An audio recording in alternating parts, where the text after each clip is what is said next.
Okay, welcome back to Wednesday Night Fightback.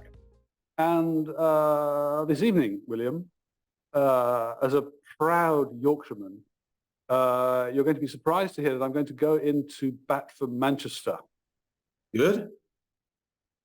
And the reason I'm going into bat to Manchester is because of what the Guardian campaign is now seems to be against Manchester. And it's obviously the Guardian being horribly self-flagellating about its own origins in Manchester and its owners being involved in the cotton industry and the cotton industry being involved in the slave trade. And they've taken this rod to their own back, rightly or wrongly.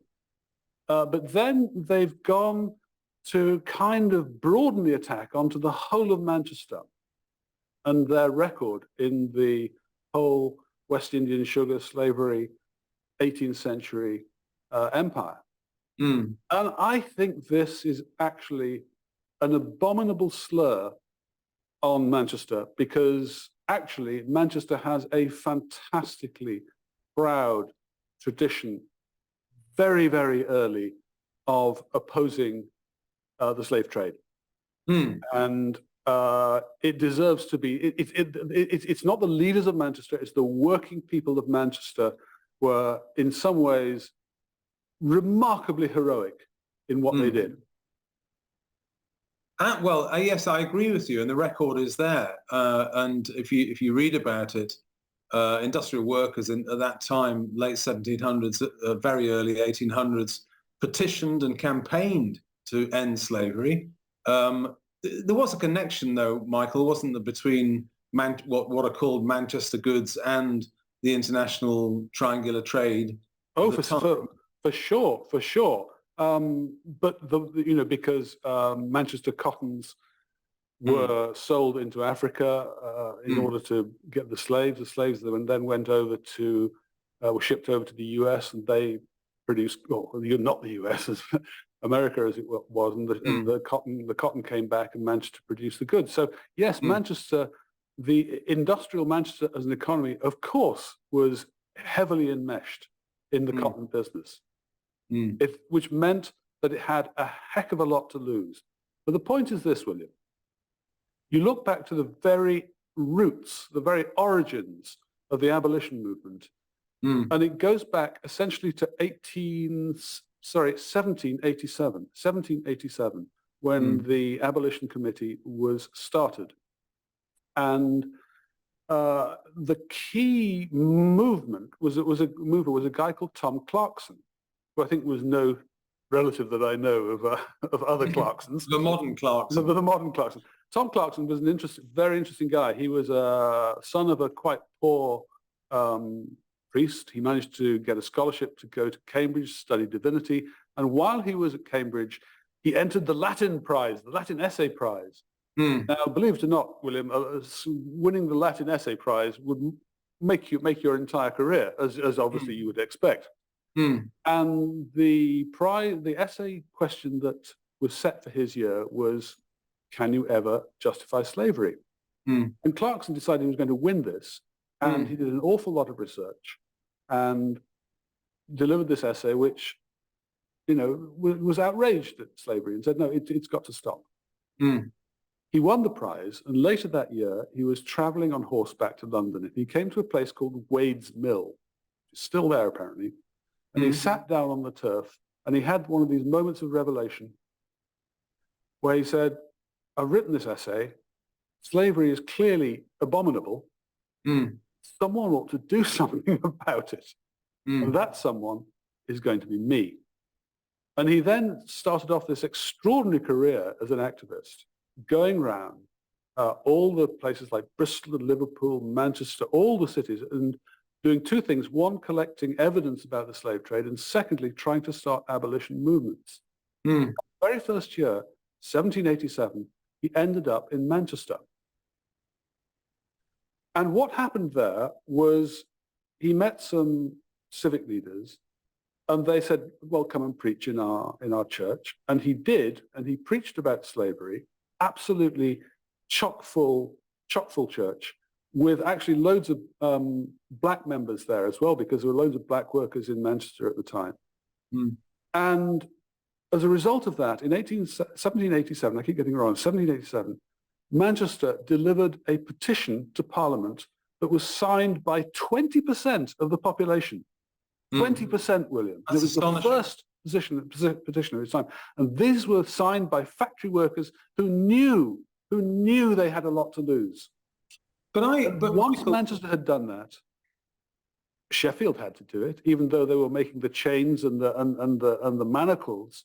And petitions started snowing down on Parliament from every town and city. And it was the absolute, it wasn't Wilberforce, it was the towns and cities and the ordinary working people of Britain who were the initiated of this. And in that, Manchester stands alone, an absolutely proud history. So it sickens me a little bit to see the Guardian giving Manchester a hard time about this. Well, actually, one of the reasons the Guardian might do that is that it's no longer the Manchester Guardian. It's quite deracinated. It's uprooted itself, isn't it? But leaving that aside, don't you think one of the reasons that the industrial working classes at the time would see it straight away, they'd understand straight away what slavery is, because they were actually experiencing it. They had no vote. Children were working 12 hours a day. Some children were beaten to death, effectively, which, you only have to read about it. So you understand the different forms of slavery. And I'd argue that what went on in the late 1700s, early 1800s in Britain, in the industrial cities, was a form of slavery. I don't think I'm too far in saying that. Well, yeah, I think you're absolutely right. And historically, there was a guy called Richard Ostler from my hometown in Huddersfield who wrote this letter to the Leeds Mercury entitled Yorkshire Slavery, where he absolutely, in the early 19th century, where he directly made those comparisons. So I think it's absolutely not by mistake that around 1830, 1832, 1833, 1834, you had the Great Reform Act, you had emancipation of the slaves in the West Indies, and then you had the Factory Acts. Because, of course, you're absolutely right. The working class had a very natural solidarity on this because they were experiencing factory conditions that were inhumane. Recognize it, yeah. So can we just finish by zooming ahead to the present day? I mean, I'd argue that Britain had a form of reckoning in that period with Wilberforce and the anti-slavery coalition, and we uniquely achieved it at the time.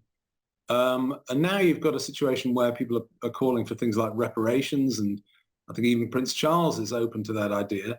And it's very interesting. And I canvass STP members, and reparations, the idea of paying reparations from people that aren't enslaving anyone to people that are not enslaved and never been enslaved, doesn't go down terribly well, particularly among my sort of northern industrial area STP members. They just don't really see that that's very helpful. What's your take on that? Oh, well, I'm a bit of a renegade on this. William. I think that people are right to object to the loads of bad faith that surrounds this issue. There is a desire for punishment, and there is a desire to profit from victimization, and both of those are things which we have to beware of. Similarly, I think apologies are totally worthless. I mean, it's someone who wasn't responsible for something apologizing to someone who wasn't a victim of something. Worthless. That said, and I know you don't agree with me on this because we've discussed it, I think some form of reparation would be a good thing. And I think it would be possible to do it in a way which is non-punitive, but which acknowledges the fact that during the 18th century, Britain's economy, its military, its finances, and the City of London really were the product largely of this whole West Indian slave sugar empire. And I think that there are ways to do it. I know you disagree with it. I know that many people who are watching this will disagree with it, but we don't, Michael. We don't always. I disagree with reparations. I agree. I think the reparation is a good idea. Some form of acknowledging real historic hurt and then trying to repair some of that real historic hurt. But it's difficult. It is very difficult.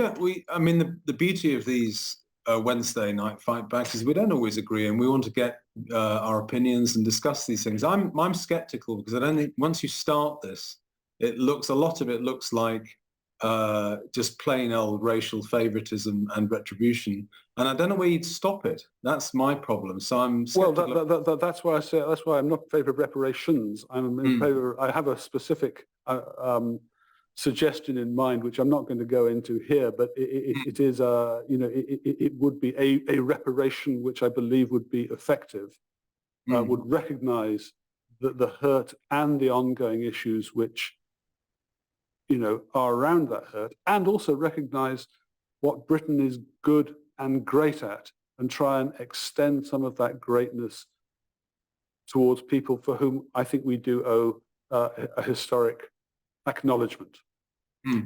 But as you say, we can disagree. I can't sadly reach down and reach down the microphone, and we can't start to fight about it, can we? Frankly.